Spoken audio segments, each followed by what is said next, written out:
totalitarne družbe v tem postmitičnem pomenu, se pravi netradicionalne totalitarne družbe. Oziroma, kot kup današnjih mislecev, naprimer Peter Sloterdijk, ki ga ima danes desnica zelo rada, za njega je jasno, kje se vse začne, krščanstvo. Za njega je katastrofa krščanstva v tem, da je stara Grčija še dopuščala pojem jeze maščevanja. Midva se bojujeva, jaz ponosno udarim nazaj. Ideja Sloterdijka je skrajno poenostavljena. Z krščanstvom je pa neka druga logika. Nastavi levo lice, se pravi, potlači svojo jezo in jo akumuliraj. Prvo v Bogu, češ Bog bo poravnal račune, in potem za Sloterdijka so novodobne sekularne revolucije, sekularizacija tega ideala velikega maščevanja.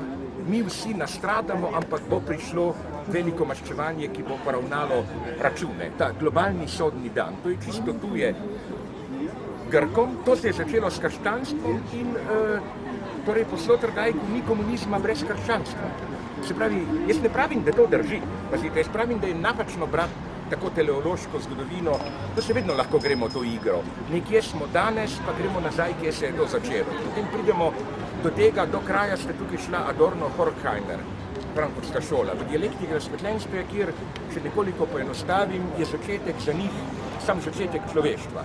Ko se je začela magija najbolj primitivnih ljudi, je bil tam že element nekega tehnokratskega manipuliranja. Če to žival žrtvujem Bogu, bo mogoče deževalo, pa tako in smo že, tako rekoč, pretiravam, z eno nogo v totalitarizmu. Se pravi, te igre se mi ne zdijo preveč plodne. Meni se zdi, mogoče je čas, da se celo obratno postopa. Pa se reče, vse te kategorije, celo tudi do desnice bom pošten. Recimo, velikokrat levičarji delajo homologno napako do desnice. Vprašajo se, kako je Hitler nastal, pa malo pogledajo zgodovino, pa najdejo neke te desno-populistične, pa rečejo protofašizem. Čeprav še imena je že tam. Ne, ni. Fašizem je fašizem. Ko se začne imenovati fašizem.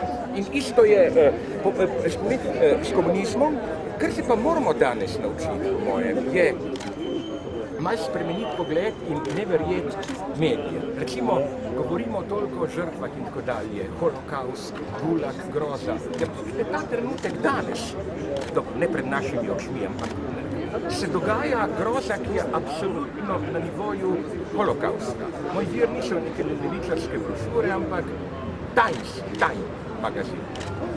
Kongo. 5 milijonov ljudi je umrlo zaradi nenaravnih razlogov v zadnjih 10 letih. Pokol neverjetnih razsežnosti. Po splošnih ocenah je vsaj 200,000 tam otrok, ki so kot drogirani, predpubertetni, strenirani v samomorilske vojake in tako naprej. Noben ga ne zanima, ni in. Se pravi, a veste, včasih je, kako bi rekel, Rousseau, ki ga tudi mnogi imajo za očeta totalitarizma. In nekoč lepo rekel, da naši filozofi imajo radi Tatare, radi občudujejo Tatare, zato da ni treba imeti rad bližnika, ki tukaj trpi pred tvojim nosom. Včasih se nas zdi tako, da radi smo obsedeni s temi velikimi katastrofami 20. stoletja, nacizem, stalinizem, zato da ne bi videli grozot, ki so prav primerljive in ki se danes, tako rekoč pred našimi očmi, dogajajo. Tako da malo refokusiramo.